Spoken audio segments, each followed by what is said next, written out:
Welcome back to my channel, you random people from the internet, YouTube and everywhere else. This is Mahindra Mojo 300 BS4 version 2018. I have recently completed about 30,000 kilometers on this motorcycle and I thought this was the right time to do another review of my ownership experience with this motorcycle. The last one that I had done was at 20,000 kilometers and I think quite a lot. Actually, a lot has changed since I made that video and spoke about my experience of 20,000 kilometers on this motorcycle. Hence, I thought आज start करते हैं इसको. आज मैं छोटी सी ride पे भी आया था. ये पीछे Manchanabele Dam. Let's start it now. So this motorcycle comes with a 300cc का engine. I'm sorry about the shape of the motorcycle right now. काफ़ी टाइम से मैंने इसे साफ़ नहीं कराया है तो ये थोड़ी सी गंदी हो चुकी है. I have been tied up with a lot of work lately.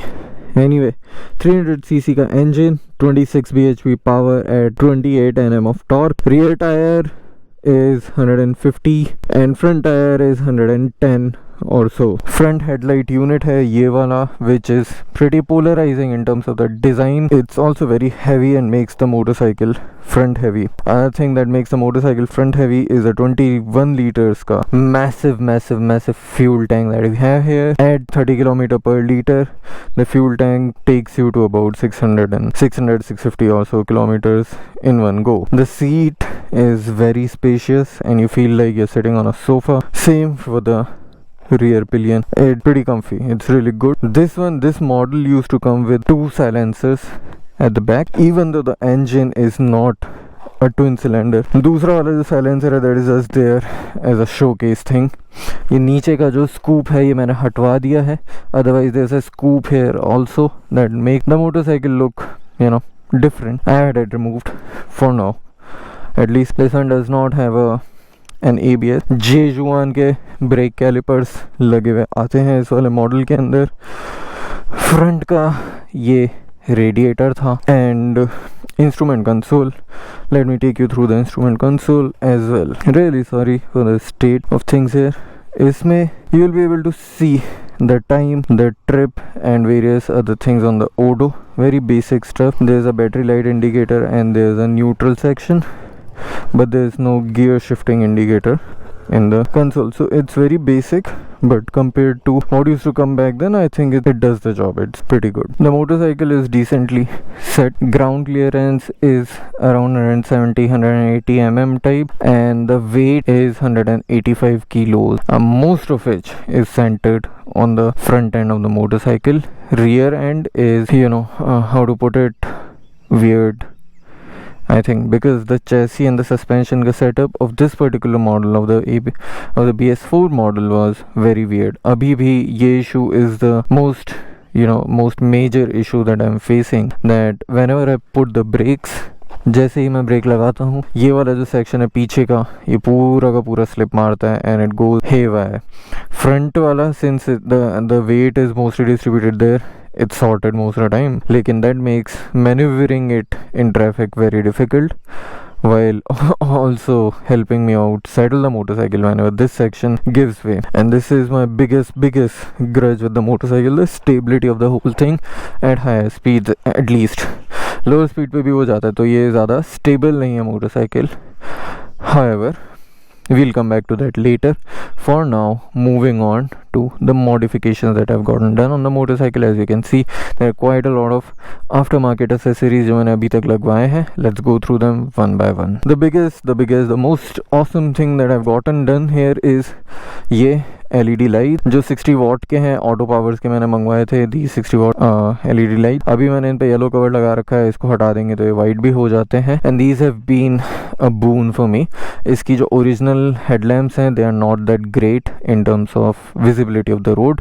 ये LED लाइट्स ने मेरे को काफ़ी जगह पे बचाया है. अभी मैंने बैंगलोर से जयपुर की राइड करी थी, उसमें they were very helpful for me. So I would swear by these headlights and I would recommend anybody who is out in the market to get the headlights कि अभी 60 watt वाले ले लीजिए. Other things, very basic stuff, saddle stay, carrier पीछे का, this one, crash guard, and the thing that has changed the experience completely handlebar risers for the motorcycle.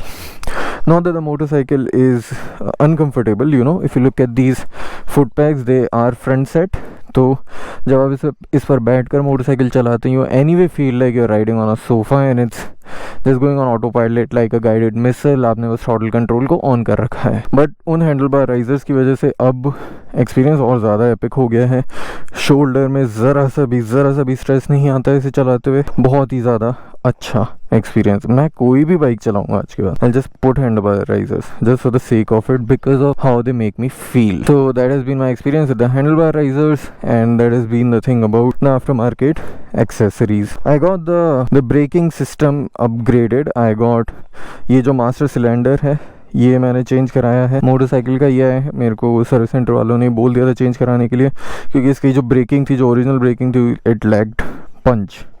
So now I have better braking. थोड़ा ज़्यादा पंच है, थोड़ा जल्दी मज़ा आता है, थोड़ा स्नैपी ब्रेकिंग है, but that also leads to the rear system giving way faster. So you know, flip sides to everything. ये भी एक मैंने छोटा सा डंडा लगा लिया था, which has been mostly useless. I would say कि अगर आपको दिख रहा है कहीं पर भी मत लगवाना. Doesn't make any sense. Very weird thing to put in a motorcycle. So the maintenance on this motorcycle has been pretty good, pretty normal यार, comparing this with the CBR 250R, क्योंकि मेरा reference point वही है. So इसका सबसे पहले chain की maintenance है. चेन ढीली होने लग जाती है अबाउट 1000 और सौ किलोमीटर्स पे, तो इसको 800-900 किलोमीटर पे ढीली होकर आवाज़ आनी चालू हो जाती है. सो उसको फिक्स कराना मेरे को पड़ता है बार बार. सो ये होता था CBR पे मोर देन 1500-2000 किलोमीटर्स पे जो ढीली होकर आवाज़ आनी चालू होती थी. और अगर मैं उसे नहीं भी करा रहा तो भी चलता रहता था, इतना ज़्यादा पंगे की बात नहीं थी. इस पे काफ़ी ढीला हो जाता है game. Oil change 4K kilometres पे है और oil filter is eight normal वही 6K किलोमीटर्स पे. वो सब सॉर्टेड है. ब्रेक पैड्स इसके बहुत कम यूज़ अप होते हैं again comparing with the CBR. उसमें केवलार के ब्रेक पैड्स आते थे और वो बहुत तेज़ी से एग्जॉस्ट हो जाया करते थे. अराउंड 6,000 to 8,000 किलोमीटर्स में मैं ब्रेक पैड्स चेंज करवाया करता था उसके. वाइल इसके ब्रेक पैड्स 10-12 हज़ार किलोमीटर हो चुके हैं, कुछ नहीं हो रहा है, चिल है. तो अब ABS भी नहीं है और ये नॉर्मल पैड्स हैं. So I think that is the reason. Same with the tyres. इसके टायर बहुत कम घिसते हैं. 30,000 किलोमीटर्स पे एक सेट चेंज हुआ है फ्रंट और बैक का. इस वक्त बैक वाले कॉन्टिनेंटल के हैं, फ्रंट वाले कौन से हैं, लेट मी चेक, मिशलिन के फ्रंट वाले हैं. नाउ CBR पे जो टायर्स हुआ करते थे वो मैं चेंज करवाता था एवरी 12 to 15K किलोमीटर्स पे. उसमें पंचर्स होने लग जाते थे, उसमें ट्रेड तो घिस ही जाया करती थी. इसकी ट्रेड देखो एकदम ऐसा लग रहा है जैसे अनटच्ड है अभी तक. इस वाले टायर को 1 साल हो गया है. ये मैं आई थिंक 12-14K किलोमीटर्स अभी तक चला चुका हूँ. Trade is still sorted. I think इसमें आराम से अनदर 5-8K किलोमीटर्स बचे हैं before the trade gives way. So I think again another effect of the weird weight management on this motorcycle. इसके टायर्स ज़्यादा नहीं घिस रहे हैं guys. And CBR पे कंपैरेटिवली मैंने कॉन्टी लगवाए थे, मैंने Seat लगवाए थे, Pirelli लगवाए थे, Michelin I didn't try.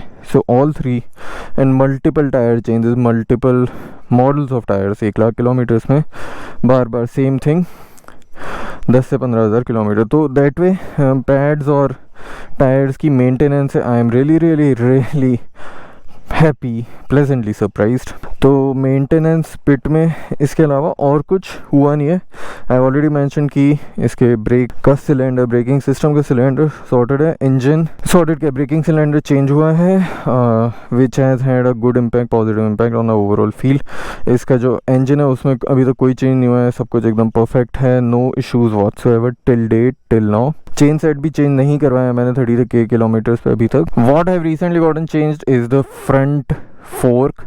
जो इसका T सेक्शन होता है वो पूरा का पूरा चेंज हुआ है. Now that I would not attribute to the motorcycle, I attribute to my riding style, क्योंकि ये मैं CBR पे भी बहुत बार चेंज कराता था.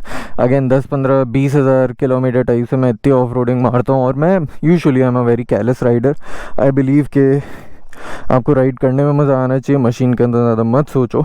तो ये जो फ्रंट सेक्शन है, बॉल बियरिंग तो पता नहीं कितनी मैं चेंज कराता हूँ. Front T section keeps changing. तो इसका भी मैंने अभी रिसेंटली तोड़ ताड़ के दे दिया था and I think that had to be changed. So but that is not on the motorcycle as I already mention, that's on me. इसकी बैटरी भी चेंज हुई है, 30 के किलोमीटर, 4 इयर्स बैटरी का एक चेंज आ गया। I don't know if that is normal और not. CBR की तो काफ़ी टाइम चली थी। And that's pretty much that in the maintenance का department. Now coming to my ownership experience. So my experience with the Mahindra Mojo और इसकी सारी चीज़ों को लेकर has been very flippy, I would say.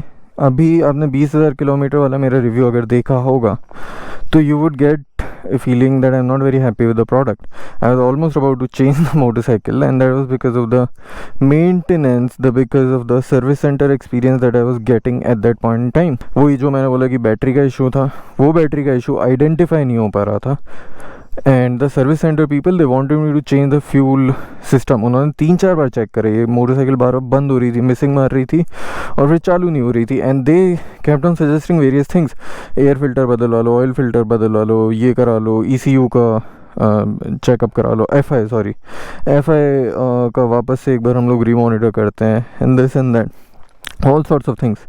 Ultimately it was just a battery issue. And other thing was जब मैंने saddle stays मंगवाए थे तो ये महिंद्रा M2 मॉल से आए थे और इस मोटरसाइकिल का मॉडल नहीं मिल रहा था and it was a pain, it was a big pain dealing with those people and trying to get the replacement version back. What changed was I found another service center in Bangalore and the experience has been pretty good. Just normal जैसा मेरा CBR पे होता था कि those people get everything done, they're giving me proper correct diagnosis, they are very approachable and are not really out to make shitloads of money from me based on how I'm maintaining my motorcycle. So and that has completely seen a turn around and that was the biggest gripe I had with the motorcycle. At this point I'm very happy with this product. मैंने इस पे बैंगलोर जयपुर की ride मारी, उस पे engine बहुत smooth चला, buttery smooth, वो तो आज भी चल ही रहा है और gave me really good feels through and through. So that वो ओनरशिप एक्सपीरियंस की वजह से सॉर्ट हो गया। लेकिन एज आई मेंशन कि वो जो 2 साइड का इनका ब्रेकिंग पैटर्न है जिसकी वजह से ये पीछे का टायर बार बार स्लिप मारता है। I have been in quite a few situations अभी तक जिसमें मैं ऑलमोस्ट गिरा या मैं ऑलमोस्ट किसी ट्रक के नीचे आ जाता बिकॉज ये पीछे वाला निकल जाता है। तो ये motorcycle I would say is only for people who have been riding for quite some time and even for those people I would say कि why go for it. थोड़ा सा unstability तो guys है इस motorcycle के अंदर and that's a problem. Another thing is front heaviness जिसकी वजह से ट्रैफिक में मैन्यूवर करने में प्रॉब्लम है, यू टर्न्स डिफ़िकल्ट हैं, फास्ट लीनिंग और वो सब कुछ तो बिल्कुल आप भूल ही जाइए, ये गाड़ी वो नहीं करने वाली है। Good thing is I am not that kind of rider, so मेरे लिए वो ओके है। मतलब front heaviness only becomes a problem for me जब मैं आगे पीछे या किसी टाइट पार्किंग स्पॉट में डाल रहा होता हूँ इसको, तभी पंगा आता है, otherwise works just fine for me as of now. So overall experience, how to put it, it's been a lot of up and down sort of, it's been a lot of this and that here and there, लेकिन overall अगर मैं आपको sum it up करूँगा तो in 30,000 kilometers, whoops ये निकल रहा है, I'll have to get this sorted. So overall 30,000 kilometers मेरे इस मोटरसाइकिल के साथ में have been very adventurous, I would say, very phenomenal and surprising also. ये motorcycle it can do things that a lot of other machines cannot do. ये मेरा daily commute है, सुबह मैं आराम से अपने ऑफिस जाता हूँ इस पर रोज़ाना।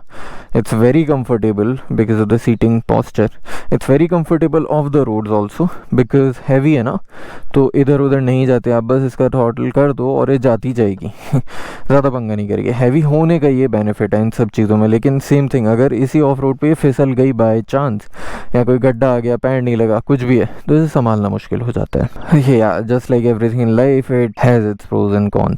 क्रूजिंग स्पीड 80 से 100 के ऊपर आप आराम आराम से इसे क्रूज़ कर सकते हो ऑल डे ऑल नाइट, कोई पंगा नहीं है, कोई स्टिफनेस नहीं आएगी, कोई प्रॉब्लम नहीं आएगी, पॉस्चर भी रहेगा। और अगर आप हैंडल बार राइजर लगा लोगे तो और ज़्यादा बेटर हो जाएगा। But the problem is not going from 0 to 100, problem is coming from 100 to 0।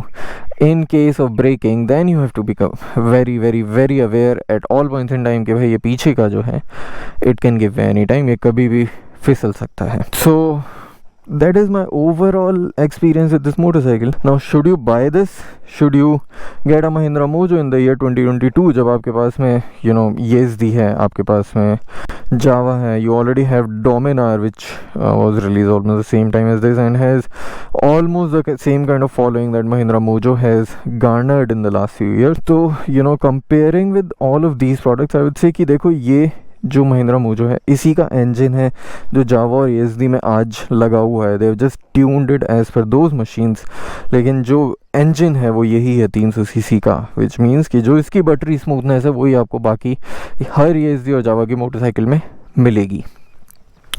So it's like the grandfather of all of those scrams and all in the universe right now.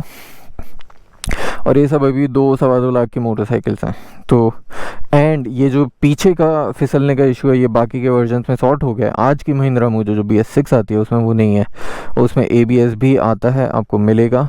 और हाँ, एक flip side जो काफ़ी लोग परेशान होते हैं कि इसका जो 26 PS का पावर है वो नई वाली मोजो में 25 PS है, और जो इसका 28 Nm का टॉर्क है वो नई वाली मोजो में 26 या 27 Nm का टॉर्क है। And it just doesn't feel right. जो इसकी पावर है, इसकी पॉल्स आउट पावर है, वो नई मोजो में नहीं है। आपको